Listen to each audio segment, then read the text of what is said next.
कुटुंब म्हणजे दुसरं काही नसून शब्दांशिवाय एकमेकांची काळजी घेणारी हक्काची माणसं असतात. संदीपचा वाढदिवस होता. रात्री 12 वाजले तसे त्याच्या मित्रांचे फोन आणि मेसेजेस यायला सुरुवात झाली. संदीप फोनवर बोलण्यात व्यस्त होता.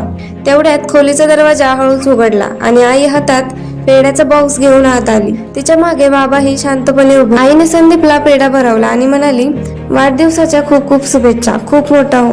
बाबांनी नेहमीप्रमाणे फक्त संदीपच्या पाठीवर हात ठेवला आणि दोघेही खोलीबाहेर निघून गेले. संदीप पुन्हा मित्रांशी बोलण्यात मग्न झाला. थोड्या वेळात संदीप पाणी पिण्यासाठी स्वयंपाकघरात गेला. तेव्हा त्याला हॉलमधून आईबाबांचा बोलण्याचा आवाज आला. आई बाबांना म्हणत होती, स्वतः रात्री 2 वाजेपर्यंत जागून संदीपसाठी आवडीचा पेढा आणायला एवढ्या लांब दुकानात गेला आणि समोर आल्यावर मात्र शुभेच्छाही नीट दिली नाही. काय हे तुमचं बाबा असणं?